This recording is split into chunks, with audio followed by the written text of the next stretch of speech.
जून 1991 ये वो समय था जब देश में चंद्रशेखर की सरकार थी और भारत इकोनॉमिक क्राइसिस से जूझ रहा था। फॉरेन करेंसी रिजर्व्स पूरी तरह खाली हो चुके थे। आज श्रीलंका और पाकिस्तान की हालत फिर भी ठीक है, भारत तो इससे भी बदतर फेज से गुजर रहा था। हालात ऐसे थे साहब कि आज खाना खाया है लेकिन कल का कुछ पता नहीं। विदेशी खाते में सिर्फ इतनी रकम बची थी कि जिसमें देश महज 20 दिन का तेल और खाना इंपोर्ट कर सकता था। ऊपर से भारी भरकम विदेशी कर्ज भारत के गले की हड्डी बन चुका था। इस बीच पीवी नरसिम्हा राव देश के 9th प्राइम मिनिस्टर बने।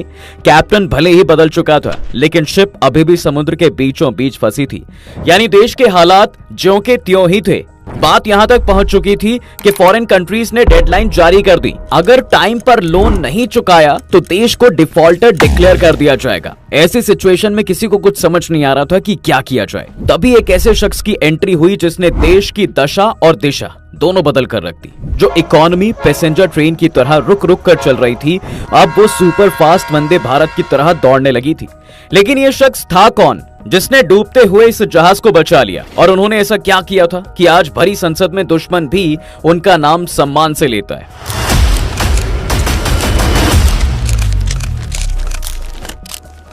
हाल ही में प्राइम मिनिस्टर नरेंद्र मोदी ने अपने एक इंटरव्यू में फिर से सेम बात रिपीट की जो वो हमेशा करते हैं। उन्होंने कहा कि उनके तीसरे कार्यकाल में भारत दुनिया की 3rd लार्जेस्ट इकोनॉमी बनने जा रहा है। यह मोदी की गारंटी है और पीएम मोदी तो छोड़िए, अब भारत की तरक्की की गारंटी पूरी दुनिया देने लगी। और दे भी क्यों ना, आज इंडिया वर्ल्ड की 5th लार्जेस्ट इकोनॉमी है, जबकि साल 2014 में ये 11th पोजीशन पर बैठा था, यानी हम टॉप 10 की लिस्ट से भी बाहर थे। वहीं अब इंडियन इकोनॉमी के लिए 7 समंदर पार से एक शानदार खबर आई है साहब। दरअसल ग्लोबल रेटिंग एजेंसी मूडीज के अकॉर्डिंग कैलेंडर ईयर 2024 में भारत का जीडीपी ग्रोथ रेट 6.8% रह सकता है। इससे पहले रेटिंग एजेंसी ने इस साल के लिए 6.1% की ग्रोथ रेट का अनुमान लगाया था। वहीं रेटिंग एजेंसी क्रिसिल के मुताबिक भारत साल 2031 तक अपर मिडिल इनकम वाला देश बन जाएगा। इसी के साथ भारत की अर्थव्यवस्था भी दोगुनी होकर 7 लाख करोड़ डॉलर की हो जाएगी, जो इस साल करीब 3.65 ट्रिलियन डॉलर रहने का अनुमान है। भारत आज दुनिया की फास्टेस्ट ग्रोइंग इकोनॉमी है और इस बात पर वर्ल्ड बैंक से लेकर IMF तक तमाम ग्लोबल एजेंसीज अपनी मोहर लगा चुकी हैं। इकोनॉमी की इस तेज रफ्तार ने दुनिया में भारत का कद बढ़ा दिया है। कल तक अपनी ताकत का धौंस जमाने पश्चिमी देशों की आंखें भी आज भारत की रफ्तार देखकर फटी की फटी रह जाती हैं। आलम यह है कि देश हो या सरकार या फिर कोई संस्था, विदेशों से एक से बढ़कर एक तारीफें सुनने को मिल रही हैं। लेकिन एक टाइम पर यही देश भारत को डिफॉल्टर डिक्लेयर करने की धमकी दे रहे थे। इसके लिए डेडलाइन तक जारी कर दी गई थी। दरअसल बात 20 जून 1991 की है। करीब शाम के 4 बज रहे थे जब कैबिनेट सचिव नरेश चंद्र नरसिम्हा राव से मिलने पहुंचे, जो अभी नए प्रधानमंत्री बने थे। इस दौरान नरेश चंद्रा ने पीएम को एक 8 पेज का सीक्रेट दिया। इस नोट में उन कामों का ब्यौरा था जिन पर प्रधानमंत्री का ज्यादा फोकस, तुरंत तवज्जो देनी थी। जब राव ने वो नोट पढ़ा तो उनके पैरों तले जमीन खिसक गई। उनके मुंह से सिर्फ एक ही बात निकली, क्या भारत की फाइनेंशियल कंडीशन सच में इतनी खराब है? जिस पर नरेश चंद्र का जवाब था, नहीं सर, रियलिटी में इससे भी ज्यादा। एक्चुअली भारत के हालात ये थे कि विदेशी खजाने अगस्त 1990 आते आते 3 अरब 11 डॉलर रह गया था। वहीं जनवरी 1991 में तो भारत के पास महज 89 करोड़ डॉलर की फॉरेन करेंसी बची थी। आसान शब्दों में कहा जाए तो इतने में भारत 2 वीक तक ही खाना और तेल इंपोर्ट कर सकता था। ऊपर से तेल के दाम आसमान छू रहे थे। हर महीने भारत को तेल इंपोर्ट करने के लिए पहले से दुगना पैसा देना पड़ रहा था। देश के पास इस सिचुएशन से उबरने के लिए कोई रास्ता नहीं था। वो कभी भी दिवालिया हो सकता था। और इस क्राइसिस की वजह थी 1990 के गल्फ वॉर के कारण तेल की कीमतों में हुई तिगुनी बढ़ोतरी। वहीं इसकी दूसरी वजह थी कुवैत पर इराक का अटैक, जिसकी वजह से भारत को अपने हजारों मजदूरों को वापस भारत लाना पड़ा। रिजल्ट ये निकला कि उनके द्वारा भेजी जाने वाली जो फॉरेन करेंसी पूरी तरह से रुक गई। ऊपर से भारत की पॉलिटिकल इंस्टेबिलिटी और मंडल कमीशन की सिफारिशों के खिलाफ भड़का जन आक्रोश इकोनॉमी को डुबाने में कोई कसर नहीं छोड़ रहा था। उसी समय एनआरआईज ने इंडियन बैंकों से अपने पैसे भी निकालने शुरू कर दिए। इसके अलावा भारत ने 80s में जो शॉर्ट टर्म लोन लिया था उसका ब्याज दर बढ़ चुका था।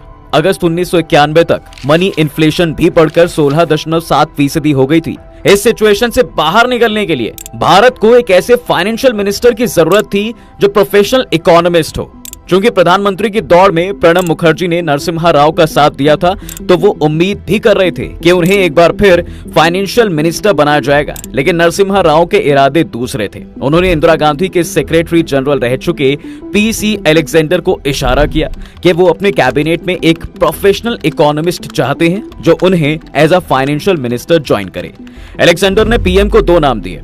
पहला, रिजर्व बैंक के पूर्व गवर्नर आईजी पटेल और डॉक्टर मनमोहन सिंह। नरसिम्हा राव ने मनमोहन सिंह के नाम पर मोहर लगा दी। अब इससे पहले मनमोहन सिंह रिजर्व बैंक के गवर्नर रह चुके थे। उन्होंने कई आर्थिक सुधार किए थे।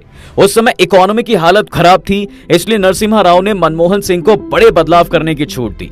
वहीं उन्होंने कहा कि अगर हमारी पॉलिसी सक्सेसफुल होती हैं तो हम सब उसका क्रेडिट लेंगे, लेकिन अगर हम फेल होते हैं तो आपको जाना पड़ेगा। नरसिम्हा राव के सामने पहला चैलेंज था रुपये का डिवैल्यूएशन। बता दें कि जब कोई सरकार जानबूझकर अपनी करेंसी को फॉरेन करेंसी के मुकाबले सस्ती डिक्लेयर कर देती है तो इसे करेंसी का डिवैल्यूएशन कहा जाता है।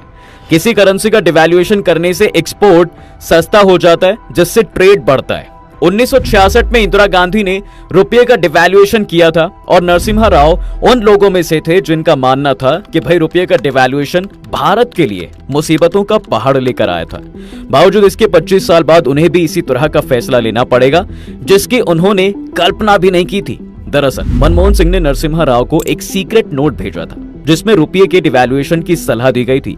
साथ ही यह भी कहा गया था कि इसे 2 फेज में किया जाए। लेकिन राष्ट्रपति वेंकट रमन मनमोहन सिंह के इस फैसले के खिलाफ थे, क्योंकि उनकी नजर में माइनॉरिटी गवर्नमेंट को इतना बड़ा फैसला लेने का कोई हक नहीं था। बावजूद इसके 1 जुलाई 1991 को रुपये का पहला डिवैल्यूएशन किया भी गया। वहीं इसके 48 घंटे बाद रुपये का दोबारा डिवैल्यूएशन हुआ। हालांकि नरसिम्हा राव ने इस डिवैल्यूएशन को रोकने की कोशिश की थी, जिसमें वो आधा घंटा लेट हो गए। दरअसल 3 जुलाई की सुबह नरसिम्हा राव ने मनमोहन सिंह को फोन मिलाकर कहा कि वो दूसरा डिवैल्यूएशन रोक दें। इसके बाद मनमोहन सिंह ने रिजर्व बैंक के deputy governor doctor C Rangarajan को भी फोन किया। तब सुबह के 9:30 बज रहे थे, लेकिन डिवैल्यूएशन आधे घंटे पहले ही हो चुका है। मनमोहन सिंह अंदर ही अंदर बहुत खुश हुए, लेकिन जब उन्होंने नरसिम्हा राव को इसकी खबर दी तो उन्होंने दिखावा किया कि उन्हें अफसोस है। अब नरसिम्हा राव को पीएम बने 2 ही हफ्ते हुए कि उनके सामने एक दूसरा बड़ा चैलेंज था और वो था कर्ज, जिसका इंटरेस्ट रेट बढ़ता जा रहा था। इसको लेकर उन्होंने फिर से मनमोहन सिंह के साथ मिलकर सलाह मशवरा किया और उन मशवरे के बाद साउथ मुंबई में रिजर्व बैंक के सेल से बंद गाड़ियों का एक काफिला रवाना हुआ। उसके चारों तरफ इतना बड़ा सिक्योरिटी बंदोबस्त किया गया था जैसे किसी प्राइम मिनिस्टर का काफिला गुजर रहा हो। असल में इन गाड़ियों में 46.91 टन सोना था। ये काफिला 35 किलोमीटर दूर सहार हवाई अड्डे पर जाकर रुका, जहां इसे ले जाने के लिए हेवी लिफ्ट कार्गो एयरलाइंस का विमान खड़ा हुआ था। इसे यहां से लंदन ले जाया गया और बैंक ऑफ इंग्लैंड के सेल में ले जाकर खड़ा कर दिया गया। एक्चुअली उस समय देश के पास इंपोर्ट करने के लिए फॉरेन करेंसी नहीं बची थी। सरकार ने सोना गिरवी रखने का फैसला लिया था। ये काम बड़े ही चुपके से किया जाना था, इतने चुपके से कि देश की जनता को भनक तक न लगे, नहीं हंगामा हो जाता। जेवर बेचने की नौबत आना आज भी एक आम इंडियन फैमिली में अशुभ माना जाता है। तब क्या हाल रहे होंगे आप अंदाजा लगा सकते हैं। देखिए, ये काम भले ही खुफिया तरीके से किया गया था, लेकिन इतनी टाइट सिक्योरिटी देखकर एक पत्रकार को शक हो गया। तब उसने तहकीकात की सारी पोल खोल दी। फिर क्या, अगले ही दिन माल की डिलीवरी की खबर इंडियन एक्सप्रेस ने पहले पन्ने पर छाप दी।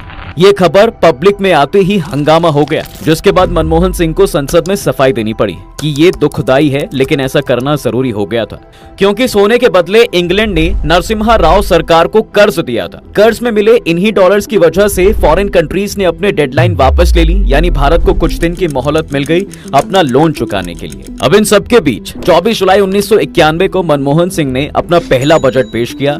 दिल्ली में उस दिन भयानक गर्मी थी और दोपहर के करीब 12:50 हो रखे थे, जब नेहरू जैकेट पहने और आसमानी रंग की पगड़ी बांधे हुए मनमोहन सिंह ने अपने भाषण शुरू किया। जब उन्होंने बोलना शुरू किया तो प्रधानमंत्री सहित बड़े बड़े लीडर्स उन्हें सुनते रह गए और उनका ऐसा रिएक्शन जेन्युइन था। आखिर वो भारत के इतिहास का गेम चेंजर बजट पेश कर रहे थे। मनमोहन सिंह ने 3 कैटेगरी में बड़े बदलाव किए। ये थे लिबरलाइजेशन, ग्लोबलाइजेशन और प्राइवेटाइजेशन। इसके अलावा मनमोहन सिंह ने इंपोर्ट एक्सपोर्ट पॉलिसी में भी बड़े बदलाव किए। इंपोर्ट लाइसेंस फीस को घटाया गया और एक्सपोर्ट को प्रमोट किया गया, जिसने इंडियन इकोनॉमी को दुनिया के लिए खोल दिया। उन्होंने कस्टम ड्यूटी को 220% से घटाकर 150% कर दिया। वही मनमोहन सिंह ने अपने बजट में न सिर्फ खाद पर दी जा रही सब्सिडी को 40% कम किया, बल्कि चीनी और एलपीजी सिलेंडर के दाम भी बढ़ा दिए। इसके अलावा बैंकों पर आरबीआई के कंट्रोल को भी कम किया गया। साथ ही बैंकों को डिपॉजिट्स और लोन्स पर इंटरेस्ट रेट और लोन की अमाउंट डिसाइड करने का भी राइट दिया गया। न्यू प्राइवेट बैंक्स खोलने के रूल्स भी आसान कर दिए गए। इससे देश में बैंकों का भी एक्सपेंशन हुआ। वहीं केंद्र सरकार ने लाइसेंस राज खत्म कर दिया। करीब 18 इंडस्ट्रीज को छोड़कर बाकियों के लिए लाइसेंस रखना अब जरूरी नहीं था। वहीं दूसरी तरफ किस चीज का कितना प्रोडक्शन होगा और कितनी कीमत होगी, इसका फैसला बाजार पर ही छोड़ दिया गया। दरअसल 80 के दशक तक सरकार डिसाइड करती थी कि किस इंडस्ट्री में कितना प्रोडक्शन होगा। सीमेंट से लेकर बाइक के प्रोडक्शन तक हर सेक्टर में गवर्नमेंट का कंट्रोल था, जिसे खत्म कर दिया गया। वहीं दूसरा बदलाव था बड़ी कंपनियों के एंटी मोनोपोली सैंक्शंस को आसान बनाना। देखिए, तीसरा क्रांतिकारी चेंज था 34 इंडस्ट्रीज में फॉरेन इन्वेस्टमेंट की लिमिट को 40% से बढ़ाकर 51% करना। यानी पहले विदेशी कंपनी किसी इंडियन इंडस्ट्री में 40% इन्वेस्ट कर सकती थी, जिसे 51% कर दिया गया। इन बदलावों की वजह से इंडियन इंडस्ट्रीज को डायरेक्ट इंटरनेशनल मार्केट में कंपटीशन का मौका मिला, जहां से देश में इकोनॉमिक सुधारों को आगे बढ़ाने का खाका तैयार हुआ। इन्हीं सुधारों का रिजल्ट था कि अगले एक दशक में भाई इंडियन इकोनॉमी ने तेजी से विकास किया। जो इकोनॉमी पैसेंजर ट्रेन की तरह रुक रुक कर चल रही थी, उसने स्पीड पकड़ ली। इससे पहले देश की इकोनॉमी कई कारणों से पिछड़ी हुई थी। शेयर बाजार में घपले, चीन और पाकिस्तान के साथ हुए युद्ध, इंपोर्ट के लिए कॉम्प्लेक्स लाइसेंसिंग सिस्टम और फॉरेन कैपिटल इन्वेस्टमेंट पर सरकारी रोक जैसे कई कारण थे जो इकोनॉमी की रफ्तार को थामे हुए थे। 1991 में जब मनमोहन सिंह वित्त मंत्री बने, तब भारत में फॉरेन करेंसी का भंडार केवल कुछ हफ्तों तक ही इंपोर्ट करवा सकता था। ये एक सीरियस प्रॉब्लम थी, जिसने मनमोहन सिंह के एक बजट ने सॉल्व कर दिया था। इसने इंडियन इकोनॉमी को तरक्की की राह पर बढ़ा दिया था। सुधारों से भरे इस बजट ने IndusInd bank, axis bank, ICICI bank and HDFC bank सहित प्राइवेट सेक्टर के बैंकों के लिए रास्ता खोला था। वहीं इस बजट में फॉरेन इन्वेस्टमेंट के लिए भारत के दरवाजे खोले गए थे। मनमोहन सिंह के अंडर में यूपीए फर्स्ट गवर्नमेंट के टाइम पीरियड में सेंसेक्स ने 180% का रिटर्न दिया था। वहीं उसी साल जब देश के आर्थिक हालात सुधरने शुरू हुए, तो भारत ने इंग्लैंड से अपना गिरवी रखा हुआ सोना भी वापस खरीद लिया। वहीं मनमोहन सिंह जब साल 2004 में देश के प्रधानमंत्री बने थे, उस समय सेंसेक्स 4,962 अंक के स्तर पर था। मई 2009 तक ये 13,887 तक पहुंच गया। सोना गिरवी रखना देश के आर्थिक सुधारों की नींव और मोटिवेशन बना, और उसी की बदौलत 1991 में सोना गिरवी रखने वाली कांग्रेस ने 2009 में 200 टन सीधा खरीद लिया, जिससे देश के गोल्ड रिजर्व को और मजबूती मिली। वहीं मनमोहन सिंह के अगले कार्यकाल में साल 2014 तक सेंसेक्स रेट 24,717 रुपये के लेवल पर पहुंच गया था, और इकोनॉमी की रफ्तार की ये गाड़ी आज भी पटरी पर तेजी से दौड़ रही है साहब, जिसे मनमोहन सिंह ने धक्का देकर चलाया था। जब मनमोहन सिंह सदन से रिटायर हो रहे थे, तब पीएम मोदी ने भी उनकी जमकर तारीफ की थी। उन्होंने कहा कि एक नेता और विपक्ष के रूप में मनमोहन सिंह का योगदान अनएग्जाम्पल रहा है। वैचारिक मतभेद टेम्परेरी होते हैं, लेकिन जिस तरह से मनमोहन सिंह ने इतने लंबे समय तक इस सदन और देश का मार्गदर्शन किया है, जब भी लोकतंत्र पर चर्चा होगी, उनके योगदान के लिए उन्हें याद जरूर किया जाएगा। उन्होंने व्हील चेयर पर भी काम किया और देश के लिए मिसाल कायम की। पीएम मोदी ने तारीफ के जो कसीदे मनमोहन सिंह के लिए पढ़े, वो उनके सामने बहुत कम है जो उन्होंने देश के लिए किया। दोस्तों, आप इस बारे में क्या कहना चाहेंगे, कमेंट जरूर करें। वीडियो को लाइक, शेयर और चैनल को सब्सक्राइब करना बिल्कुल ना भूलें।